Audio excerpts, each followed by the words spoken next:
Guys, you know what time it is. It is time to put in those visa applications.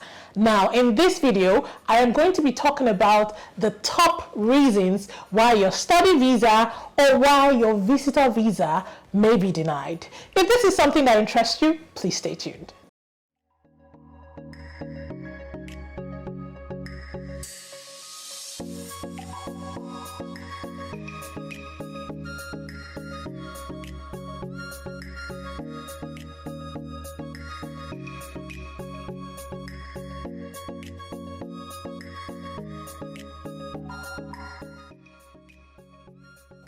Hello, welcome back to my channel. My name is Faith. I'm an HR professional and event host based in Toronto, Canada. If you are just seeing this face for the first time, you are welcome. Thank you for stopping by. Please do not go without using that subscribe button below, and also click on the notification bell so when I post a new video, you will be the first to know.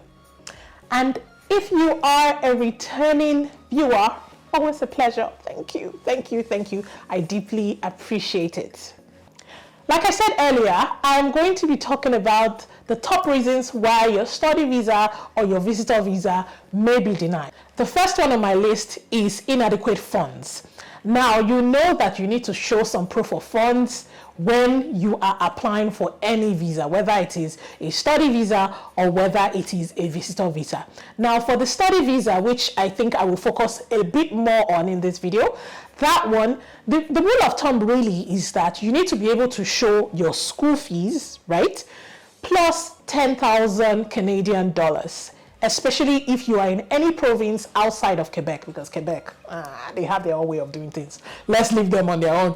But if you are not visiting, if you are not going to be studying in Quebec, then the rule of thumb is your school fees plus $10,000. But what I will always say is that try and also, factor in things like maybe, transportation. I think you can add in another 2K and start from there. So let's say your school fees is 15K for a 1-year program. So that's 15K plus 10K, that's 25K, plus another 2K, that is 27K. I would say just round it up to 30K Canadian dollars, and that is where you should probably start from as a minimum, okay? Now, as a baby girl, you should also factor in you need to factor in some beauty expenses, because it's very important, especially if you are single and you're coming to Canada. This is not the time to just focus on your books only. You need to be scouting around. And for that, you need to be able to look good while you are also here focusing on your book. And I have just the recipe for you, guys. Ana Luisa is a jewelry brand that I am proud to be a brand ambassador for. Woo-hoo! And they are doing a Mother's Day campaign where they are giving out discounts. My people, if you haven't noticed, please look closely at my jewelry, okay? Look at my earrings, look at my necklace. Like, they have upgraded my jewelry game from like 20 to 100. I dare say 20 to 200, okay? So make sure you save some money and use that money to buy this lovely affordable jewelry from Ana Luisa. Now, they are running this campaign to 10th of May.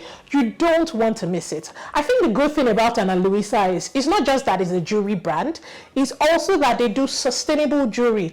And what's more, if you don't like what you see when you receive your jewelry, you can always ask for a return or an exchange, right? I think there's a 365-day warranty on every jewelry purchase. So guys, please use my code. I'm going to put it in the description box. I'm also going to put the code right here on the screen. Use my code to get 20% off your purchases today. Buy that jewelry now. You can also buy it for your mother, for a mother figure in your life. Try to celebrate them and tell them that you love them. So even if you're not buying for yourself, at least buy for your mom, buy for your sister, buy for your friend, any mother figure in your life. This is the time to take advantage of that discount, okay? I always come in here with the good stuff. I never hold back. So guys, that is what I think your proof of fund should entail, okay? So moving on to the next point. The next point is not having sufficient ties to your home country. Now, if you watched my video, I think it was called Spousal Work Permit. I'm going to link it up here. In that video, I spoke a lot about, you know, if you want to apply for a study permit, or if you want to apply for a visitor visa, or whatever the case might be, because this is also applicable to that, you might want to apply alone and not apply with like your spouse and your kids, because at the end of the day, when you're applying for a visa and you're putting in your spouse, your kids, and all of you are coming together, it sort of gives the visa officer the impression that, you know, you don't intend to go back after you are done with your studies. Even though you and I know that that's the end game, right? But let's all be quiet and pretend like that's not what we are coming here for. The point is, the chances of your visa getting denied when you apply with like your entire family are higher. And that's just the honest truth. Now, what can you do if indeed you have to come with your family members, you have to come with everybody? Now, the truth of the matter is that you just need to be able to show that you have enough strong ties back home. And what are those strong ties? Those strong ties could be, you know, well, your family, if you were going to leave them behind. But if you're not going to leave them behind, then maybe it's a business that you run, a business venture, or, you know, elderly parents that you need to take care of, or, I don't know, your father's business that you need to inherit as what, millions of naira or whatever currency that is. Just things, or a sick relative, like things that will make them know that you are, you know, going to go back home when you're done. Or it could be a job that is waiting for you back home. You know, you just try and put in some of those things, right? That is the way you can increase your chance of getting your visa approved. So the next point on my list, which ties in nicely into the point I just spoke about, is when you have strong family ties in Canada. Now, this is not a good thing for you. Now, imagine that you have, I don't know, 4 siblings who are already in Canada, and then you are now coming to come and study, or you're coming to come and supposedly visit. It's a red flag, and that's just the truth. Now, I want you to note at this point that everything that I'm saying doesn't necessarily mean that people who have done the opposite don't get their visas approved. All I'm trying to say is, all I'm giving you are things that I think you should just be mindful of, right? The chances are that you might still get your visa approved regardless, but these are things to just take note of. Okay, so having said that, you know, like I was saying, and then you are now coming as the 5th sibling, the chances are that the visa officer is going to say, this person is not coming to study to go back to their country. This person wants to stay because they have very strong ties in Canada already, strong family ties in Canada. So this could be a red flag, and this is one reason why you know, your visa may be denied. Now, what you can do is maybe in your letter of explanation, because I think that is very important, you know, all of those things, you can just sort of explain that, you know, and I don't know, focus more on your education and what value the education or the course you're coming here to study is going to bring for you, and just sort of also show your strong ties back home in Nigeria. So maybe you have, like, I don't know, a very nice paying job. You can say, well, yeah, your siblings are here, but you're not necessarily coming here to stay. You know, you just have to sort of play around these things so that you can get your visa approved. Now, the next one I'm going to talk about is your course of study or your choice of program. Now, this one can be a little tricky as well. So, imagine me, an HR professional. Now, I have 10 years experience, say 10 years experience as an HR professional. I've done all my certifications in HR and all that. And then suddenly, I now just apply for a program, I don't know, maybe in aeronautic engineering. I'm making all of this up.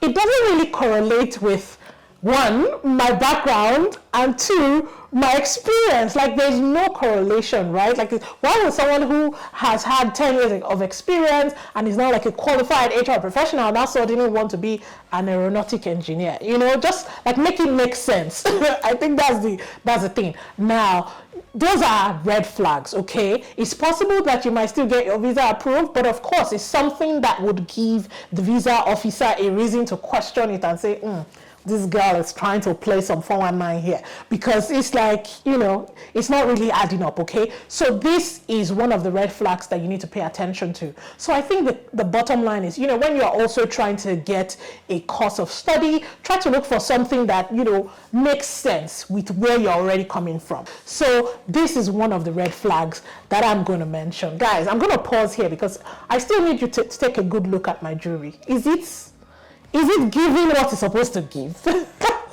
Please do not forget to check out Ana Luisa's website. Like, they have loads of stuff for you. There's everything, like everything that you need is on there. Just check them out. You will definitely find something for yourself or for a friend or for a sibling, whatever be the case. So remember to check them out.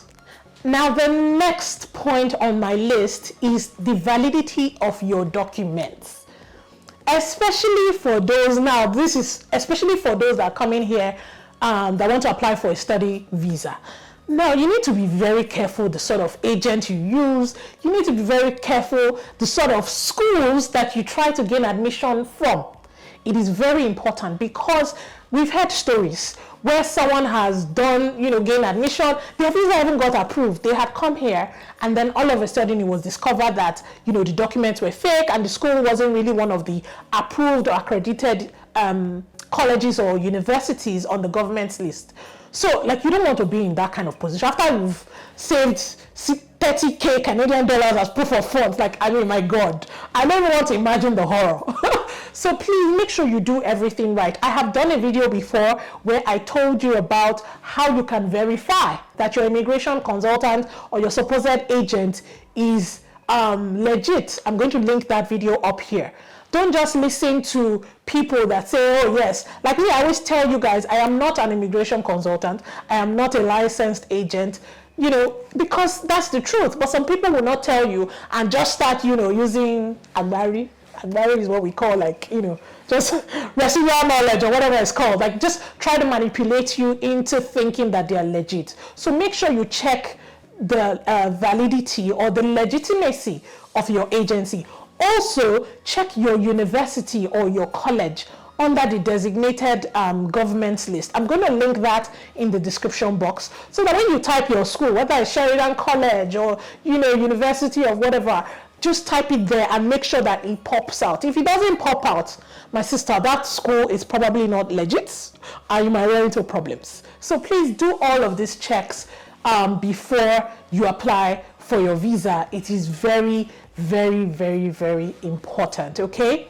And then the other thing I'm going to talk about is poor travel history.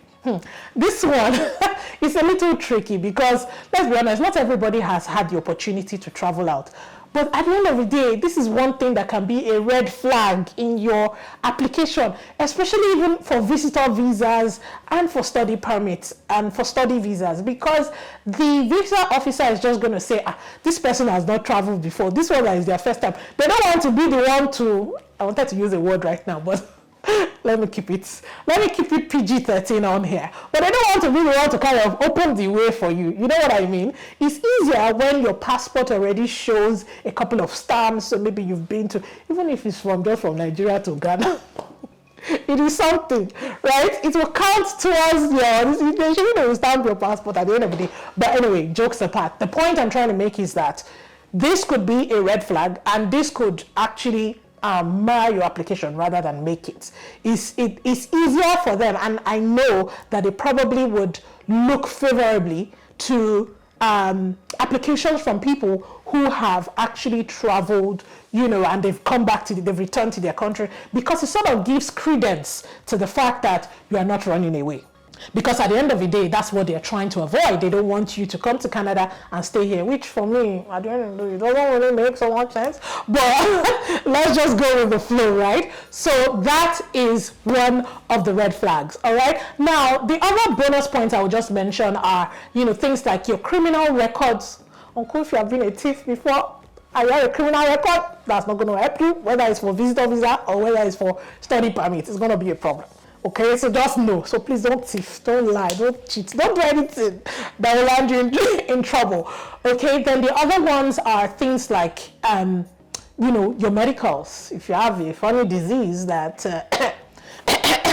is going to be a problem for them in Canada, they might deny your application on that basis. Okay, so you want to make sure that your medicals are great. You also want to make sure that you check all your documents, okay? Whether it is a study visa, whether it is a visitor visa. So make sure that you have all these things in place, okay, guys? So yeah, these are some of the top reasons why your study visa or your visitor visa may get denied. For those of you who have additional points or who have experience in this, because a lot of people have gotten their visas denied, please make sure that you drop it in the comment section. Let's help people out so that people can know what else is out there and what else they need to be mindful of, because this is visa season. Everybody's applying for visas left, right, and center, okay? So please, this is the time. Make sure that you share this video. Make sure that you watch this video. Make sure that you take notes. Okay, pause, rewind, whatever it is that you need to do. This is the time to do it, because you want to make sure that your application gets through and gets approved once and for all. Remember again to check Ana Luisa out and congratulate me on my brand ambassadorship. So please check them out. Look, like, I'm not even going to lie, not because I'm even a brand ambassador, like even if I wasn't, I will buy from them because they actually have lovely pieces, affordable jewelry, durable jewelry, you know, things that will just elevate your look, okay? It will just give you that oomph. So make sure that you check them out. Use my discount code in the description box. Use the link in the description box and get a 20% off. Remember to subscribe to my channel, very important, at Small Talk with Faith. Please help me grow. You know how we roll. I will see you on my next video. Bye, guys.